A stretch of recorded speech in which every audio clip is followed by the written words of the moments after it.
Indian elections का जब आगाज़ हुआ तो सेठी साहब से ही हमने इस मामले में तज्जिया लिया, क्योंकि नरेंद्र मोदी जा रहे थे बहुत तेज़ी से और वो कह रहे थे अब की बार 400 पार। ऐसे जायजे सामने आ रहे थे, सर्वेज आ रहे थे जो बता रहे थे कि मोदी जी जा रहे हैं लैंडस्लाइड बर्तरी लेने, 2/3 मेजॉरिटी लेने, लेकिन फिर एकदम सारे अरमानों का पहाड़ हुआ पाश पाश और नरेंद्र मोदी आ गए हैं ज़मीन पर। क्योंकि इससे पहले के जो दो इंतखाबात हैं जिसमें उन्होंने बड़ी अच्छी खासी अक्सरियत अपनी शो की थी, पहले से भी पीछे रह गए। जानना आपसे यह है कि एग्जिट पोल के नताइज भी नाकाम साबित हुए, गलत साबित हुए, सारे अंदाजे कैसे? आयशा, पहली बात तो यह है, जहाँ तक ये एग्जिट पोल्स हैं, जब ये छप रहे थे तो उस वक़्त मीडिया के अंदर बातें शुरू हो गई थी कि ये बड़े बायस्ड हैं। अच्छा, और उनका बायस बड़ा क्लियर था। असली बात ये थी कि जो लोग जवाब देने से इनकार कर रहे थे उनकी अहमियत नहीं पहचानी गई कि वो क्यों इनकार कर रहे हैं, और जो लोग जवाब दे रहे थे वो ज़्यादातर वही थे जो मोदी के सपोर्टर्स थे, जिन्होंने मोदी के लिए वोट डाला था। जिन्होंने नहीं डाला था वो आगे से चुप करके चले जाते थे, did not commit themselves. Actually उनकी वजह ये थी, इन्होंने सोचा कि वो जेन्युइनली उनको एंटी मोदी नहीं है। दरअसल उनमें से बहुत से लोगों ने मोदी के खिलाफ वोट डाला था। अच्छा। मगर बताना नहीं चाहते थे, डरते थे कि ये अगर हम हाईलाइट हो गए या पिन पॉइंट हो गए, कल को वो जीत गया तो हमें फिर हमारे ऊपर कोई तशद्दुद ना हो, कोई प्रोसिक्यूशन ना हो एंड सो ऑन। इंतकामी कार्रवाई, specially Muslim voters, Dalits and other backward classes के जो लोग थे। तो मैं ये समझता हूँ एक तो रीज़न ये था कि एग्जिट पोल्स बायस थे, प्रो मोदी थे टू बिगिन विद, और जो साइडलाइन मीडिया है ना, जो ऑन द पेरिफेरी मीडिया था, जो एक्चुअली इंडिपेंडेंट मीडिया है, मेन स्ट्रीम मीडिया इंडिया का बड़े सेठों के हाथ में है जो कि मोदी के सपोर्टर्स हैं। यहाँ भी by the way main stream media जो है वो हमेशा इस्टेब्लिशमेंट के साथ होता है। वहाँ Modi was the establishment, because वहाँ कोई इस्टेब्लिशमेंट नहीं है, तो Modi was the establishment. Establishment वो होती है जिसके पास रियासत के सारे इदारों का कंट्रोल हो, तो मोदी के पास सारे इदारों का कंट्रोल था। इलेक्शन कमीशन मोदी के हक में थी। पहली दफ़ा इंडिया के अंदर इंडिया के इलेक्शन कमीशन के ऊपर उंगलियां उठी हैं और इल्ज़ाम लगे हैं कि ये तो इंडिपेंडेंट इलेक्शन कमीशन नहीं है। और ये अभी नहीं, जब ये बनी थी इलेक्शन कमीशन, जिस तरीके से लोगों को नॉमिनेट किया था, नॉन इंडिपेंडेंट लोगों को नॉमिनेट किया था, उसी वक्त ये इल्ज़ाम लगने शुरू हो गए थे पहली दफ़ा इंडिया की हिस्ट्री में कि ये इंडिपेंडेंट इलेक्शन कमीशन नहीं है। इंडिया के बारे में, इंडियन इलेक्शन कमीशन के बारे में ये कहा जाता था it is one of the most independent election commission in the world. वो दिन था और आज का दिन है। इलेक्शन से पहले ही इल्ज़ाम इंडिपेंडेंट मीडिया के जो थोड़ा सा है ये था कि इलेक्शन कमीशन इंडिपेंडेंट नहीं है, नंबर एक। नंबर दो, वहाँ की इंटेलिजेंस एजेंसियाँ, वहाँ के FB टैक्स अथॉरिटीज़, वहाँ के सारे जो रियासी अदारे हैं जो कि दबाव डाल सकते हैं या बायस हो सकते हैं, वो सारे नरेंद्र मोदी के हक में थे। उनकी सारी अपॉइंटमेंट्स पिछले 10 साल की और प्रमोशंस एंड ट्रांसफर सारे मोदी ने किए हुए थे, and they were all pro Modi. अच्छा, तीसरी बात ये है कि जो जुडिशरी वहाँ की, ये बड़ी इंटरेस्टिंग बात है। पहले से ये पता था सबको कि जुडिशरी जो है वो मेजॉरिटी जुडिशरी मोदी के हक में जी, और वो इंडिपेंडेंट नहीं रही उस तरीके से जैसे पहले थी। वहाँ भी ये जो पॉपुलरिज्म या मेजॉरिटेरियनिज्म की क्या वो उसको कहते हैं, हाँ, ये सबको डंग लग गई थी। आधे इंडिया के रियासती इदारों को वो जो है मक्खी काट गई थी मेजॉरिटेरियनिज्म। तो that is the whole state structure वो टिल्टेड टुवर्ड्स नरेंद्र मोदी।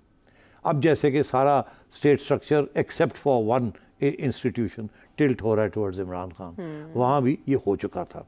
तो इसके बावजूद, अब इंटरेस्टिंग बात ये है कि इसके बावजूद ये गवर्नमेंट स्ट्रक्चर, ये judiciary, intelligence agencies, election commission, इसके बावजूद नरेंद्र मोदी जो है has done so badly compare to his earlier record. वो 400 मांग रहा था, उसे 240 सीट्स मिली। तो आप सोचिए कहाँ से कहाँ गिर चुका है वो। तो ये बहुत बड़ा डिबैकल है फॉर नरेंद्र मोदी। वहाँ बहुत चंद लोग थे, मैंने उनके तज्ज़िये सुने, उनकी यूट्यूब चैनल्स के ऊपर मैंने उनकी बातें सुनी, और उनमें से 2-3 ऐसे थे जो कि प्रिडिक्ट कर रहे थे कि नरेंद्र मोदी जो है 210 से 230, 240 तक जाएगा। अच्छा। और उनको लोग सब कह रहे थे तुम्हें क्या पता, तुम्हें क्या पता, क्योंकि मेन स्ट्रीम मीडिया का बहुत सख्त प्रेशर था और दबाव था, सारी ब्रेन वॉशिंग के बावजूद वो सारा कुछ हुआ था। वहाँ का मिडिल क्लास, वहाँ की जो अर्बन मिडिल क्लास है और जो वहाँ की स्टेट स्ट्रक्चर के जो लोग हैं सारे प्रो मोदी थे। तो इसलिए मगर ये था, प्रेडिक्शंस थी वहाँ कुछ लोगों की कि ये 230, 240, 250 से ऊपर नहीं जाएगा, मगर ज़्यादातर लोग यही समझ रहे थे कि कम से कम 270, 280 तो मिल ही जाएंगी। अच्छा। अगर 303 नहीं मिलती जैसे पिछले बारी मिली थी तो इतनी तो मिल ही जाएंगी, तो सिंपल मेजॉरिटी होगी। उसके बाद वो जो एनडीए है, जो बाकी लोग हैं 30-40 सीटें उनकी हैं, तो उनको मिल जाएगी। तो ये ठीक ठाक 300 से ऊपर निकल के ये अच्छी गवर्नमेंट ये बना लेंगे, स्ट्रॉन्ग गवर्नमेंट। मगर ऐसे नहीं हुआ। तो अब उसके क्या रीजंस हैं, if you want I can discuss के बाकी अदर रीजंस क्या हैं और कहाँ इसके साथ हुआ। कुछ लोग कहते हैं कि भारत ने नफरत को शिकस्त दी है, सारे भारत की आवाज़ नरेंद्र मोदी के इस फलसफे के खिलाफ है जो हिंदुत्व बनाना चाह रहे थे वो भारत को। अब जो उनकी इत्तेहादी पार्टीज होंगी टीडीपी और जेडीयू, वो तो मुसलमानों के खिलाफ नहीं है, लेकिन बीजेपी है और एंटी पाकिस्तान भी है। तो ये इत्तेहादी जमातें क्या मोदी सरकार को पीछे पसपाई पे मजबूर कर सकती है नजरिए से? देखिए, ये है अब जहाँ बात आगे जाने की। हाँ। मगर इस इलेक्शन में हुआ क्या वो भी तो देख लें। हाँ, उनका फलसफा। हाँ, फलसफा क्या है? पहली बात तो ये है कि जो एंटी मुस्लिम जो आइडियोलॉजी बनाने की कोशिश की थी नरेंद्र मोदी ने, वो अब उसकी जो अहमियत है वो ख़त्म होनी शुरू हो गई है। लोग जो हैं वो उन्होंने एक इलेक्शन जिता दी इसके ऊपर, दूसरी इलेक्शन जिता दी। अभी भी इसने ये जो एंटी मुस्लिम जो रेटरिक है, जो एंटी मुस्लिम उसने जो प्रोपेगेंडा शुरू किया है, इसने लेटर स्टेजेस इलेक्शन में किया है, जब उसे लग रहा है ऐसे कि अब गड़बड़ होनी शुरू हो गई है, तो इसने फिर इस कार्ड को निकालने की कोशिश की और ये कार्ड चला नहीं है। ये कार्ड चला नहीं, और ये सबसे इम्पॉर्टेंट फैक्टर ये है कि इसका जो एंटी मुस्लिम कार्ड है वो इस दफ़ा चला नहीं, पहली बात। दूसरी बात ये है कि कुछ लोग ये कहते हैं कि ये एंटी मुस्लिम कार्ड जो है ये इसके चला नहीं, इसके खिलाफ गया है। वो ऐसे कि बाकी जो पार्टीज़ हैं या बाकी जो मेन स्ट्रीम के लोग हैं उन्होंने भी ये बात पसंद नहीं की कि आप एक ये जो बीजेपी की जो फ़लसफ़ा है इसको आप इतनी दूर ले जा रहे हैं कि ये तो बिल्कुल आईन ही आप बदल देंगे जाके, और ये तो बड़ी गड़बड़ हो जाएगी। इसलिए मैं समझता हूँ कि ये उसके ख़िलाफ़ भी गया और उसके हक़ में नहीं, उसके ख़िलाफ़ गया। दूसरी बात ये है कि जो वोटर है वो अब तंग आ गया, थक गया था 10-12 साल के बाद। ये जो आइडियोलॉजी की बात की आपने, बहुत हो गया। उसे मईशत से भी प्यार है। अनएम्प्लॉयमेंट इंडिया में, इंडिया की इकोनॉमी ग्रो तो कर रही है मगर अनएम्प्लॉयमेंट बढ़ रही है वहाँ, बेरोज़गारी बढ़ रही है और सुइसाइड्स बढ़ रही हैं। फार्मर्स के साथ लड़ाई झगड़े हो रहे हैं जो कि फूड ग्रेन बनाते हैं। अलैदगी पसंदों के साथ भी वो तहरीकें भी अपने अरूज पे तो ये भी फैक्टर था कि बहुत से लोग उसके खिलाफ स्पेसिफिक इश्यूज के ऊपर होने शुरू हो गए। अच्छा, तीसरी चीज़ ये है कि साउथ इंडिया, इसकी बड़ी कोशिश थी, इसने बड़ी कोशिश की आखिर में कि साउथ इंडिया को किसी तरीके से ले लिया जाए, मगर तमिलनाडु ने एक सीट भी नहीं दी, केरला ने सिर्फ एक सीट दी और बहुत बड़ी शिकस्त हुई है साउथ इंडिया में। मगर वो प्रेडिक्टेड थी कि साउथ इंडिया इसको कभी वोट नहीं बढ़ेगा। साउथ इंडियंस में मैंने आपसे कहा ना कि वो तो अंग्रेज़ी ज़्यादा बोलते हैं, हिंदी तो बोलते नहीं हैं, और वो ज़्यादा अपनी ज़ुबानें बोलते हैं या वो इंग्लिश बोलते हैं और हिंदी उनको इतनी नहीं आती है, ना बोलते हैं। तो इसलिए ये हुआ। मगर जो बाकी जो स्टेट्स थी जो कि इसके हक़ में थी पहले, यूपी हो गया, बिहार हो गया और बनारस जैसे शहर, इस किस्म की जगह पे भी वहाँ शिकस्त हुई। वहाँ जितनी सीटें पहले ली थी वहाँ कम ली। फिगर्स बड़े इंटरेस्टिंग हैं कि यूपी के अंदर दलित्स और ओबी सीज अदर शेड्यूल्ड कास्ट्स वो हट गए इससे। वो पहले उनके जिस पार्टी के साथ होते थे वो पार्टी इनके साथ थी, वो पार्टी हट गई। They didn't support Narendra Modi. और तो वहाँ पहले 64 सीट्स ली थी इन्होंने, इस दफ़ा 36 सीट्स ली। इसी तरीके के साथ वोट बैंक जो था वो शिफ्ट हो गया फ्रॉम एनडीए टू इंडिया। आखिरी बात ये कि बिहार में भी पहले इन्होंने 39 सीट्स ली थी तो इस दफ़ा 29 मिली, तो बिहार में भी इनको काफ़ी शिकस्त हुई। और आखिरी जगह राजस्थान जो कि इनका बड़ा गढ़ थी, वहाँ भी 24 सीट्स पहले मिली थी, इस दफ़ा 14 सीट्स मिली। तो जहाँ जहाँ इनकी गढ़ें थी, जहाँ जहाँ इनके स्ट्रॉन्ग होल्ड्स थे, जहाँ इनका हिंदुत्व का कार्ड जो था बहुत स्ट्रॉन्ग था, वहाँ भी एक्चुअली लॉसेस हुए। अगर ये वहाँ लॉस ना होता तो ये जीत जाते। इन्होंने वहाँ हारे हैं जहाँ इनकी आइडियोलॉजी बड़ी स्ट्रॉन्ग थी। इसका मतलब है आइडियोलॉजी का जो फैक्टर है वो इसके खिलाफ किया इस दफ़ा उन्हीं स्टेट्स के अंदर जहाँ पहले उसने इनको जिताया था। और आखिरी बात यह है कि जो आरएसएस है, जो कि सो कॉल्ड पेरेंट ऑर्गेनाइजेशन है, ये बीजेपी ने आरएसएस को बिल्कुल ही भूल गए, उनको डिसलिफ्ट करा दिया। वो भी बड़े नाराज़ थे, वो भी इनके खिलाफ उन्होंने भी कैंपेन करनी शुरू कर दी, क्योंकि नरेंद्र मोदी आरएसएस ने तो शुरू में सपोर्ट किया था ना कि बीजेपी हमारी पार्टी है, हम मिलिटेंट विंग हैं, वो हमारी पार्लियामेंट्री विंग है। नरेंद्र मोदी ने उनकी छुट्टी करा दी, उन्होंने कहा कि अब ये ना कोई लीडर बन जाए। तो उसने अपनी सारा कुछ ही अपने हाथ में ले लिया और आरएसएस वाले भी बड़े नाराज़ थे। और आखिरी बात मैं आपको बताऊं, इंडियंस ये एडमिट नहीं करेंगे, मगर ये हमें ये इस बात पर तवज्जो देनी चाहिए। इंडिया की जो रोमांस है ना, the romance of India, the civilization of India, वो इंटरनेशनल कम्युनिटी में वो रोमांस खत्म होता जा रहा है और नरेंद्र मोदी की वजह से, कारोबार की वजह से बढ़ रहा है। मगर जो वो रोमांस था ना of neutral, secular, democratic, liberal India, वो नरेंद्र मोदी ने उसको बड़ा धचका दिया। और इसकी वजह से कश्मीर के अंदर जो कुछ हुआ और मुसलमानों के साथ जो कुछ हुआ, ये पहली दफ़ा इंटरनेशनल मीडिया के अंदर इन चीज़ों को हाईलाइट किया गया। और ह्यूमन राइट्स वायलेशंस, और आखिरी स्टेज पे अमेरिका के अंदर, कनाडा के अंदर, यूके के अंदर, जो कि जिस तरीके से इंडिया की इंटेलिजेंस एजेंसियों ने सिखों के ऊपर लोगों को मारा वहाँ सीक्रेट ऑपरेशंस में, और वो बाहर बात आ गई और अमेरिका ने भी प्रोटेस्ट किया, यूके ने प्रोटेस्ट किया, कनाडा ने प्रोटेस्ट किया। तो आप सोचिए वहाँ के लोग जिनका बहुत रोमांस था विद इंडिया, नेहरूज इंडिया, तो नरेंद्र मोदी ने जब उसको डिस्ट्रॉय किया तो उसने अपने भी एक डिस्ट्रक्शन का एक सीड तो ये इस किस्म की चीज़ थी। ये इंडिया वाले नहीं मानेंगे, मगर इंटरनेशनली इंडिया की जो स्टैंडिंग थी अंडर नरेंद्र मोदी, वो गिरी as a civilization and as a culture and as a democratic country. वो और बात है कि बिग बिजनेस जिसको नरेंद्र मोदी सपोर्ट कर रहा था, वो अभी भी उसको सपोर्ट कर रहे हैं। इसीलिए जाने से पहले, इलेक्शन से पहले, नरेंद्र मोदी ने वोटर को ये कहा कि आप देखिएगा 4 तारीख को स्टॉक एक्सचेंज कहाँ का कहाँ जाएगा। इशारा ये था कि स्टॉक खरीदें, आप खरीदना शुरू करें, आपको बड़े पैसे बनेंगे, क्योंकि मैं जीत रहा हूँ, मेरे जीतने के साथ स्टॉक मार्केट चढ़ेगी, दुनिया सपोर्ट करेगी। और ये इल्ज़ाम अब राहुल गांधी ने उस पर लगाया है कि देखिए आपने तो ये भी पूरे ड्रामा किया और सारी मैनिपुलेट करने की कोशिश की स्टॉक मार्केट को इस तरीके के साथ। तो और उसके ऊपर मैं समझता हूँ इसके ऊपर भी केसेस बनेंगे, अब इसके ऊपर भी पिटिशंस आएंगी कि ये नरेंद्र मोदी ने ये जो किया था ये सही नहीं किया और गलत किया, और स्टॉक मार्केट के साथ नहीं करना चाहिए। चले, और स्टॉक मार्केट अब वैसे नहीं चढ़ेगी, ये मैं आपको बता दूं, अब वो गिरेगी। हाँ, सारे फैक्टर्स आपने आइडेंटिफाई किए, बट राहुल गांधी और उनके जो इंक्लूसिव अलायंस था उसने बड़ा अच्छा परफॉर्म किया, जिस तरह से बाउंस बैक किया। बात यह है कि अब ये कमज़ोर हुकूमत होगी, पहले जैसी मजबूत हुकूमत नहीं होगी, तो क्या पॉलिसीज़ को भी नरेंद्र मोदी साहब जो हैं वो रिवाइज करेंगे, रिव्यू करेंगे? आयशा, लोग कह रहे हैं कि नरेंद्र मोदी अपने स्पॉट्स नहीं चेंज करेगा। स्पॉट्स से मुराद ये, वो कहते हैं ना कि tiger never changes his spots और लेपर्ड नेवर चेंजेस। वो कहते हैं ये जिस किस्म की इसकी पर्सनैलिटी बन गई है ना, अब इसके लिए मुश्किल हो जाएगा अपने आप को एक दूसरी रूप में प्रेजेंट करना। कोलिशन, इसने जिस तरीके से साथ पावर को एक्सरसाइज किया है, रूथलेस और स्वीपिंग असाइड एवरीथिंग, हर रूल हर को बेंड किया, उड़ा के रख दिया। अब उसके लिए ये ऐसे नहीं कर सकेगा। और ये जो 2 अलायंस पार्टनर्स हैं इसके एनडीए के अंदर, खसूसन वो जो है दे आर ऑल्सो वेरी, 2 बातें, एक तो ये कह रहे हैं कि ये एंटी मुस्लिम, एंटी ये सब खत्म करो, ये ठीक नहीं है, हमें इंडिया बड़ा प्यारा है। दूसरा ये है कि ये कॉन्स्टिट्यूशन चेंज नहीं हम करने देंगे तुम्हें, अब तो कर भी नहीं सकते। तीसरी चीज़, और ये बड़ी अहम है, वो ये कह रहे हैं कि स्पीकरशिप जो है असेंबली की हमें दें, क्योंकि Narendra Modi used to use the speaker of the assembly. Lok Sabha का जो स्पीकर था ना, वो बोलने नहीं देता था किसी को, निकाल देता था, राहुल गांधी को निकाल दिया था और सुप्रीम कोर्ट से। अब ये कह रहे हैं कि अगर हमने तुम्हारे साथ रहना है तो हमें स्पीकरशिप दो।